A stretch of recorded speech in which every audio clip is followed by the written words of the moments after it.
Assalamualaikum warahmatullahi wabarakatuh. Perkenalkan, nama saya Tika Fitriatunasana, NIM 2124101020006 dari Prodi Teknologi Informasi, kelas Sistem Basis Data C. Di sini saya akan menjelaskan mengenai modul praktikum Sistem Basis Data, yaitu Select dan Order By.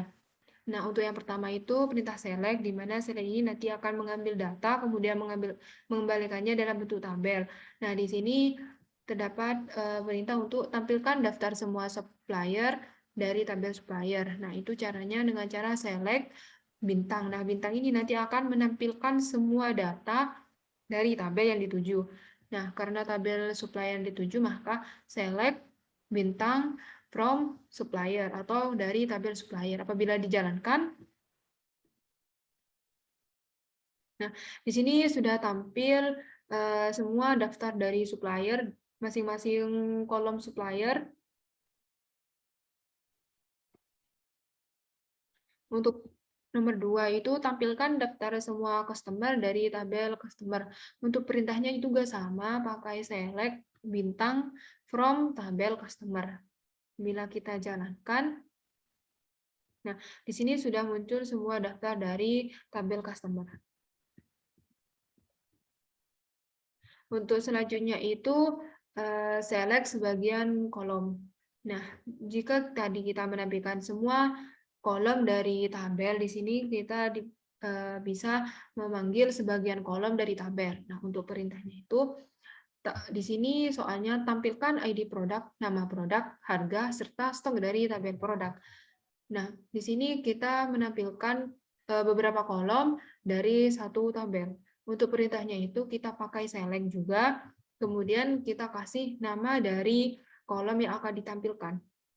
Karena di sini dari tabel produk kita disuruh menampilkan ID produk, kita kasih produk ID, yang mana untuk nama-nama dari kolomnya ini kita harus samakan dengan yang ada pada database kita. Apabila kita lihat di tabel produk ini, untuk ID-nya itu dengan nama produk ID, dan produk name itu product name, harga itu unit price, dan untuk stok itu unit in stock. Jadi untuk memanggil kolom-kolom dari tabel produk ini, kita harus samakan nama-nama dari kolomnya ini. Apabila dijalankan, nah di sini sudah muncul beberapa kolom dari tabel produk, yaitu produk ID, product name, unit price, dan unit stock, sesuai dengan yang kita masukkan di sini.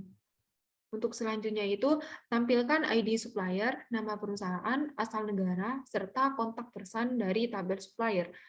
Untuk caranya juga sama. Kita lihat dulu pada tabel supplier itu. Nah, untuk tabel supplier itu kita lihat untuk ID itu dengan nama supplier ID, untuk nama perusahaan itu company name, dan asal negara itu country, dan kontak person itu PON. Apabila kita jalankan, nah di sini tampil beberapa kolom dari tabel sesuai dengan apa yang kita ingin tampilkan kolomnya. Untuk selanjutnya itu alias. Nah, di sini alias itu bukan merubah nama asli dari kolom, tapi hanya kita itu memberikan alias saja atau nama lain gitu. Jadi di sini kita disuruh untuk tampilkan ID produk, nama produk, harga, serta stok semua barang dagangan dengan nama kolom. Nah, di sini untuk ID produk kita disuruh untuk memberikan namanya itu dengan ID prod atau aliasnya itu ID prod. Untuk nama produknya itu sesuai dengan nama kolom asli, untuk harga itu kita disuruh menjadikannya dengan harga. Untuk stok itu kita ubah menjadi stok BG. Nah, kita lihat dulu di tabel produk. Nah, di tabel produk ini untuk ID produk nama aslinya itu produk ID, kita aliaskan ID prod karena di sini kita untuk nama kolomnya itu disuruh mengaliaskan dengan ID prod. Nah, untuk alias itu kita pakai as. Jadi as ini nanti akan memberikan alias pada nama produk.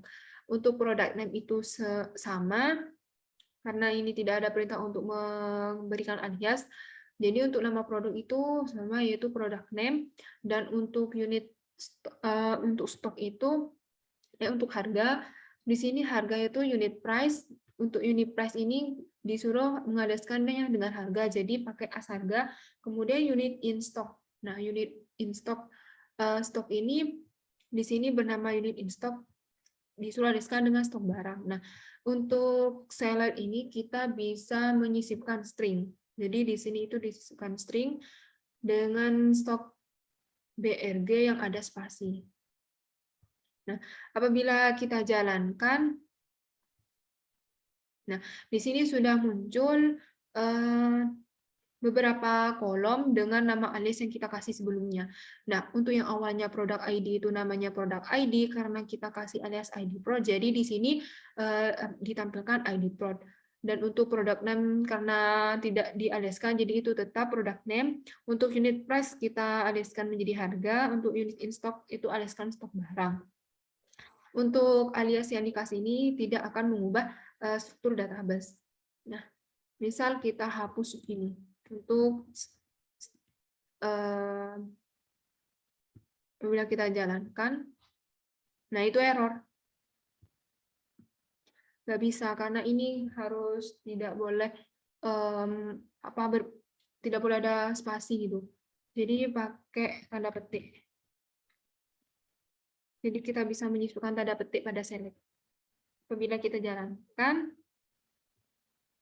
nah ini baru bisa. Gitu. Untuk penggunaan tanda petik di select. Untuk selanjutnya itu tampilkan ID supplier, nama perusahaan, asal negara, serta kontak person semua supplier. Di sini untuk ID supplier, kita lihat di supplier. Nah, untuk supplier itu ID-nya itu supplier ID, kita tulis supplier ID, kemudian company name. Di sini nama perusahaannya kita dialihkan menjadi nama PRSH. Kita alihkan nama PRSH, untuk asal negara kita alihkan dengan asal, kemudian kontak person itu dialihkan dengan kontak person. Apabila kita jalankan, nah di sini sudah tampil beberapa kolom dengan alias masing-masing nama yang diberikan tadi.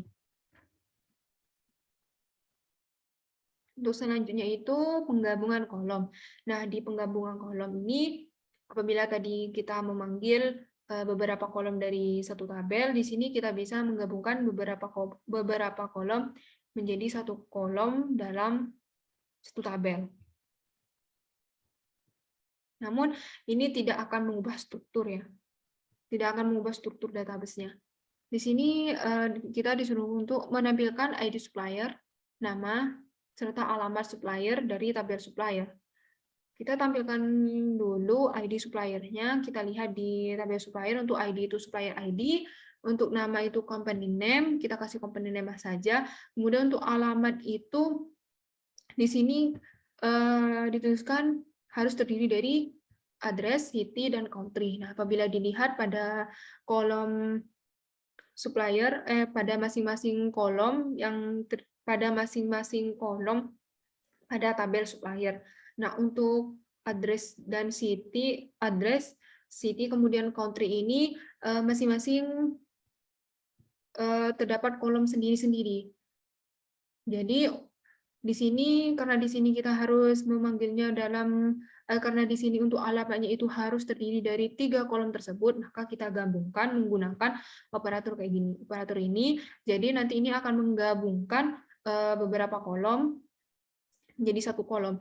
Jadi di sini untuk yang pertama itu address, kemudian digabungkan dengan city. Nah, di sini ada tanda koma karena kita disuruh untuk dipisahkan dengan koma, kemudian ini dikasih spasi. Karena apabila tidak dikasih spasi itu kayak terlalu mepet gitu, jadi dikasih spasi, kemudian city digabungkan dengan country dan dialiskan dengan alamat. Jadi gabungan dari beberapa kolom, dari 3 kolom address, city, dan country ini nanti kolomnya itu dialiskan dengan nama alamat dari tabel supplier.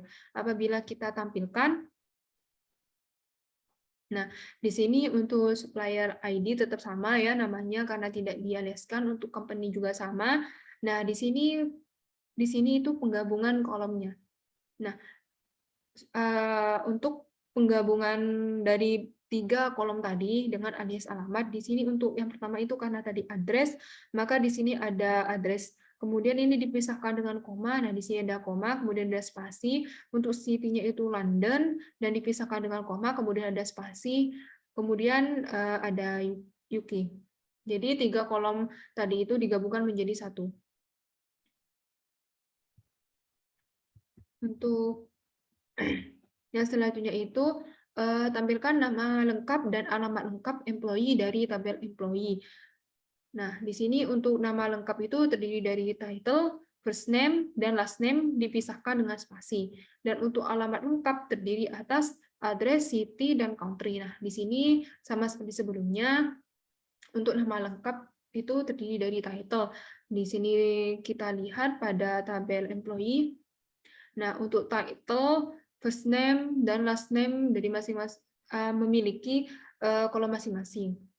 Karena kita diminta untuk nama lengkapnya dari masing-masing kolom itu dijadikan satu atau digabungkan. Nah, itu perintahnya juga sama dengan select, kemudian nama tabelnya itu apa, nama kolom, maaf, nama kolom. Nama kolomnya itu title of courtesy, kemudian digabungkan dengan first name, kemudian digabungkan dengan last name, dan ini dikasih spasi. Nah, apabila tidak dikasih spasi, nanti itu akan mepet. Misal ya, ini kita hapus dulu spasinya. Kemudian dari gabungan beberapa kolom tadi diariskan dengan nama lengkap. Jadi gabungannya itu dalam satu kolom itu dalam beberapa kolom itu akan dijadikan dari satu kolom dengan alis nama lengkap. Nah, untuk addressnya itu, untuk alamatnya itu, karena alamat lengkap terdiri di atas address, city, dan country. Jadi kita gabungkan juga address digabungkan dengan city. Nah, di sini untuk dipisahkan dengan koma itu pakai koma dan pakai spasi juga. Dan digabungkan dengan city, kemudian digabungkan dengan country. Di sini sebenarnya hanya dipisahkan dengan koma, tapi saya kasih spasi biar nggak mepet-mepet. Apabila kita jalankan, nah bisa kita lihat tadi kita tidak pakai spasi, jadi itu mepet-mepet semua. Nah, untuk address, untuk alamat lengkapnya ini kita pakai spasi dan pakai koma, jadi masing-masing ininya itu kayak ada spasi, jadi tidak terlalu mepet. Nah, apabila kita kasih spasi di bagian nama lengkap, kemudian kita jalankan.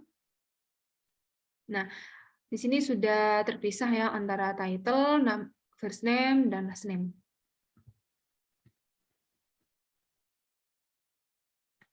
Untuk selanjutnya itu kolom bertipe tanggal.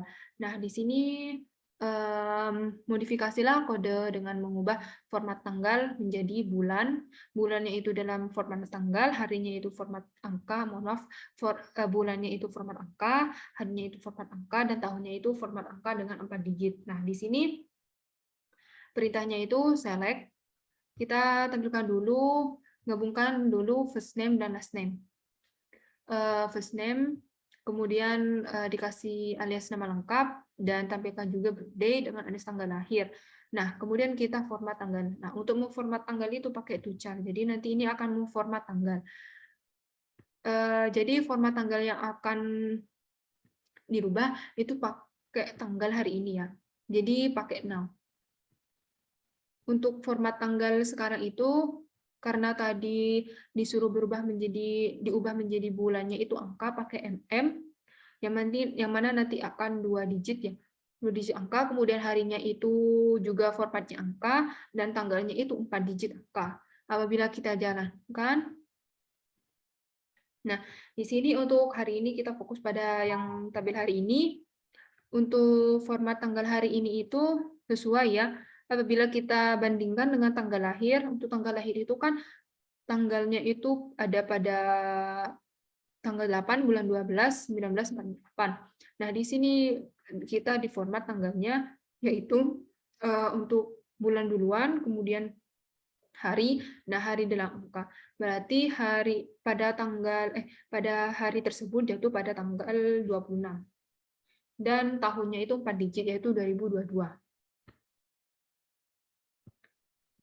Untuk yang selanjutnya itu modifikasilah kode dengan mengubah format tanggal. Nah, di sini disuruh mengubah format tanggal bulan atau angka, hari, bulannya itu format angka, kemudian harinya itu format nama, tahunnya itu angka dengan 2 digit. Untuk perintahnya itu juga sama kayak tadi.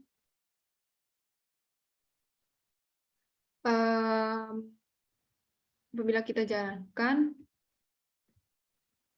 nah untuk hari ini itu udah berubah ya dari tanggal dari awal tadi, yang mana itu bulannya itu angka dan harinya itu nama dan tahunnya itu 2 digit. Kita juga bisa ubah birthday ini ya. Kita coba ubah birthday-nya. Kita hapus bagian ini.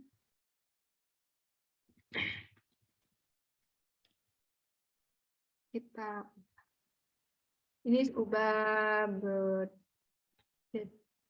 Kemudian aliaskan dengan tanggal lahir.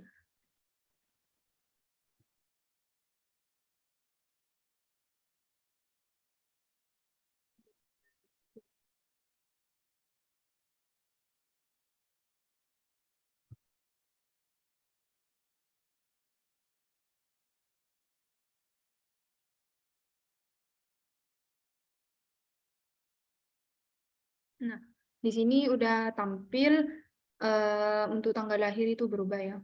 Kan tadi kan kita mau format tanggal hari ini. Nah, di sini kita mau format untuk tanggal lahir dari nama Nancy Devalio kita format menjadi tanggal 12 atau bulannya itu bulan 12 dan harinya itu Wednesday dan tahunnya itu 48 atau 1948. Untuk yang awal tadi juga bisa dirubah tanggal lahir.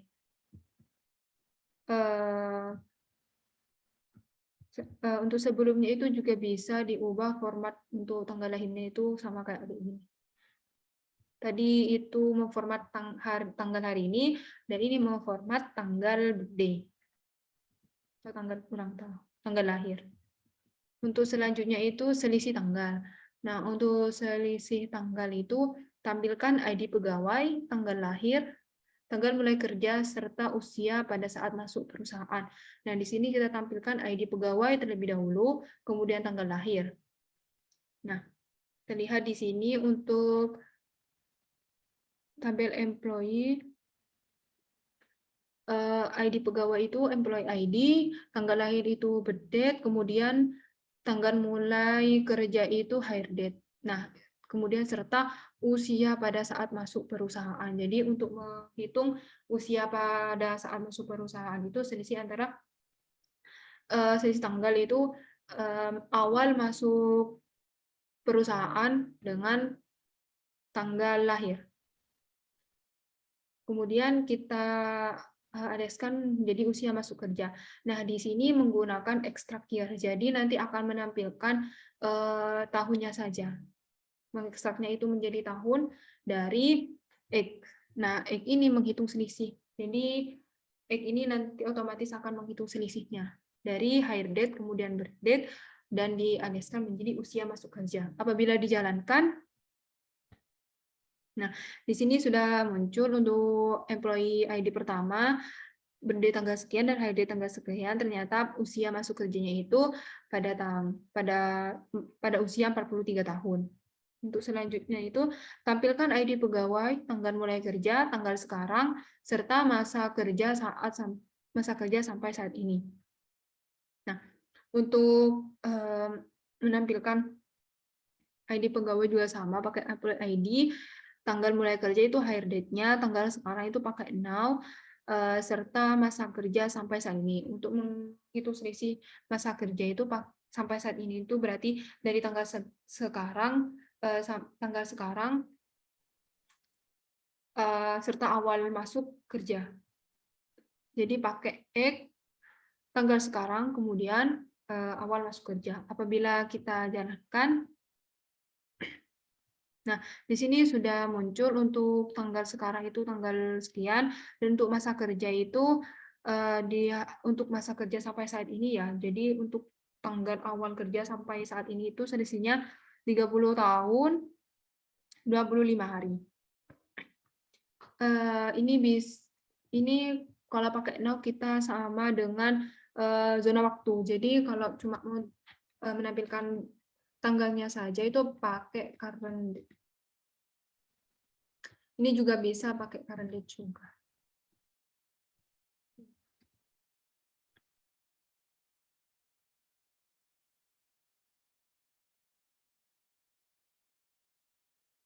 Nah, di sini tadi yang disertai dengan zona waktu, kita hanya menampilkan tanggal saja. Jadi pakai current date menampilkan tanggal sekarang, dan masa kerjanya itu kayak gini tanpa zona waktu. Jadi pakai current date saja.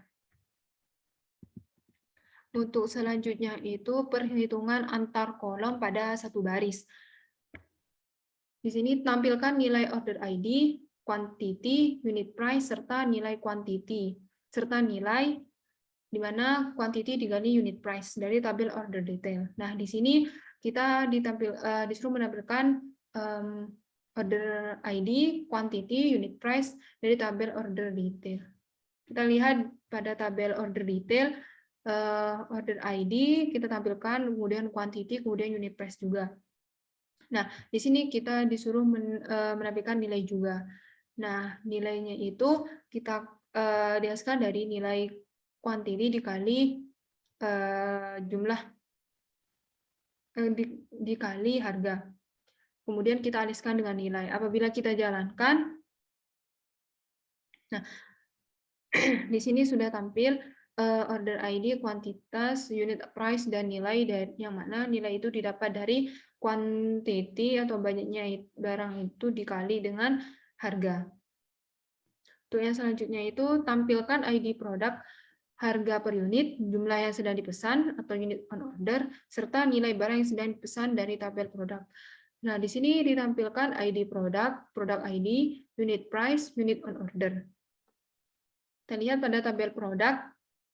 Nah, di tabel produk itu ada produk ID, unit price, unit on order, dan unit on order. Nah, di sini juga nilai barang yang sedang dipesan. Jadi untuk mencari nilai barang yang sedang dipesan dari tabel produk itu dengan cara unit price atau harga dikali dengan barang yang sedang diorder. Jadi nanti akan diketahui nilai dari barang yang sedang dipesan. Apabila kita jalankan, nah di sini sudah tampil untuk masing-masing ID, unit price-nya 18, karena units on order 0, maka nilai barangnya itu 0, atau nilai barang sedang dipesan itu 0. Nah, untuk unit price dengan harga unit price-nya ini 19, kemudian barang yang sedang diorder itu 40, barang jumlah yang sedang dipesan itu 40, jadi dikalikan, maka nilai barangnya itu 760. Dan begitu pula seterusnya. Untuk selanjutnya itu order by. Nah, perintah order by ini nanti akan mengurutkan. Jadi order by ini nanti akan mengurutkan query berdasarkan kriteria. Mengurutkan berdasarkan kriteria. Di sini tampilkan semua nama produk dan jumlah yang diorder, ditampilkan berdasarkan produk yang paling sedikit diorder. Nah, di sini kita tampilkan dulu semua nama produk dan jumlah yang diorder, yaitu product name, unit on order, kemudian tabel produk. Nah, setelah kita tuliskan dulu masing-masing dari kolom yang akan ditampilkan, kemudian di sini terdapat order by, di mana perintah di sini diberikan perintah untuk menampilkan berdasarkan produk yang paling sedikit diorder. Jadi untuk unit on order-nya ini kita urutkan berdasarkan produk yang paling sedikit diorder dengan cara yaitu order by, di mana tabel unit on order diurutkan berdasarkan ISC. ISC ini secara default ya, atau menampilkan yang paling atas. Kalau kayak bukan huruf, kayak alfabet ABC itu menampilkan dari yang paling atas yaitu A, kalau angka itu yang paling kecil atau diurutkan dari 1, 2 gitu. Jadi apabila kita dijalankan, nah di sini mengurutkan dari angka yang paling sedikit. Jadi 0 itu kan paling sedikit, jadi diurutkan dari angka 0 sampai angka paling terbesarnya di bawah. Untuk yang selanjutnya itu tampilkan last name, first name, dan nama bekerja dari employee terurut. Di sini kita tampilkan dulu last name, first name, dan nama kerja, nama bekerja dari employee. Jadi kita itu nama bekerjanya itu dari hari ini dengan awal dia masuk kerja. Kita ubah ini menjadi current date saja.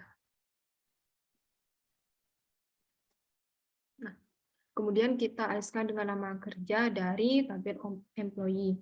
Kemudian di sini diurutkan berdasarkan huruf depan, nama belakang paling besar. Nah, untuk diurutkan ya, untuk nama belakangnya itu nama belakang yang paling besar. Jadi pakai DSC. DSC ini mengurutkan yang paling besar atau yang paling terakhir di alfabet. Apabila kita jalankan, nah, di sini sudah tampil Suyama. Suyama ini kan yang paling besar. Jadi Suyama. Dari yang paling besar, kemudian diurutkan sampai yang paling kecil, sampai ke kanan. Dan untuk lama bekerjanya itu masa kerja. Lama kerja dihitungnya itu dengan tanggal sekarang dan tanggal awal masuk kerja. Selanjutnya itu sorting 2 kolom. Nah, di sini tampilkan nama produk, harga, dan harga yang telah diberikan diskon 25%. Tampilkan berdasarkan nama produk dan harga real paling mahal. Nah, di sini kita tuliskan terlebih dahulu kolom product name, unit price atau harganya. Kemudian di sini yang harga yang telah diberikan diskon 25%, untuk menghitung persen itu kan unit price atau harga awalnya itu dikurangi harga awal dikali 0,25. 0,25 ini 25%. Nanti itu akan menghitung ini terlebih dahulu, kemudian nanti akan dikurang.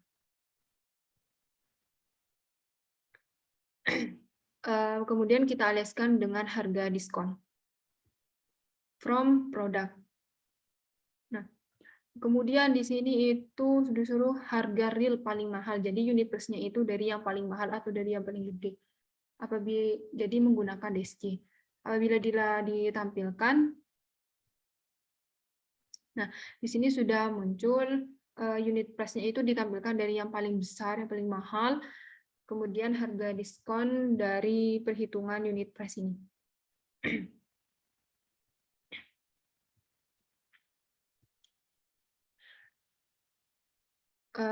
Mungkin itu saja yang dapat saya sampaikan, kurang lebihnya mohon maaf.